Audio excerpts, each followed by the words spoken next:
Ready, able, and capable. At this point in my life and my career, my whole movement is about being brave. The album being BraveHeart, and I feel like you kind of have to take the bull by the horns and just face it head on. That's a part of growth. It's a part of maturing and just accepting what is, whatever the reality is of the situation, good, bad, or indifferent. And I've been in situations where I prefer to sit in the bed under the covers, and I'm like, this is not getting me anywhere. And now I'm just still thinking about it, and nothing has changed. There's no result.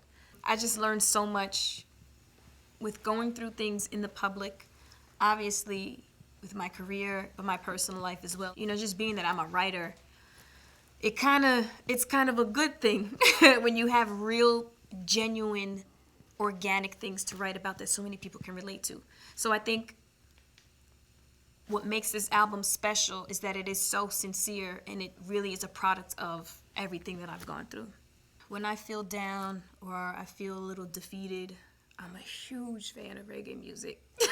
Reggae music, oh my gosh, it'll completely change my mood. Like I always say to my mom, what happened to me? I think I was supposed to be Jamaican. Right? I'm a Jafakecan. It just makes me feel happy. And to be honest, there's so much crazy melody. People don't pay attention. Well, maybe some people do, but there's so much melody in reggae music. And for me, I'm huge on melody. I think that's what kind of sticks out in a record. And I actually recorded a song with one of my favorite artists ever, Beanie Man. We did a record together, a reggae record, and it's called First Real Love, and it's on BraveHeart.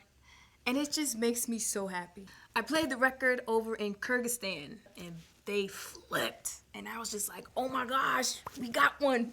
Because sometimes you don't know who your music may touch. I'll never forget. There was a young guy, a white guy. He had on a bright yellow raincoat. And when I tell you he was jamming to Rain On, it kind of threw me off a little. I was like, I couldn't believe it. Like, he was like, rain on me. Another experience I would say is performing in Japan. I remember they told me, don't get offended, Ashanti, because, Japanese are very reserved. They don't really clap. They don't stand up. They don't wave the hands. So I'm, okay, I'm cool. I'm out there and I'm going and I'm performing. And I'm like, get up out your seat, get out your seat. And they're standing up. And the fact that they may not speak the best English, but they were singing my records verbatim, best feeling ever. To see that, it just made me feel like, wow.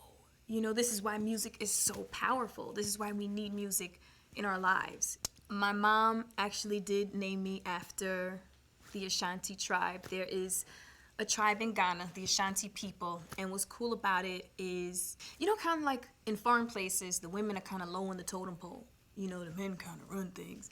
But in this particular tribe, the women run things, So I'm like, oh my gosh, thanks, Mom. I was blessed to come from a family of strong women that have endured craziness and that have overcome obstacles and are still here to talk about it, and be proud of it. My mom, I saw her, work 2 and 3 jobs and have to travel, and have to sacrifice with her and my dad. So for me, my mom definitely embodies like the epitome of, a strong woman. I look up to a lot of people in power and people that have kind of paved the way for me and for so many other artists, from Rosa Parks to Malcolm X, Martin Luther King to Ella Fitzgerald, Aretha Franklin, so many people. And sometimes I think our generation forgets how hard it was to get to where we are. So it's good to remind people, listen, it wasn't always as easy. You had to get it together.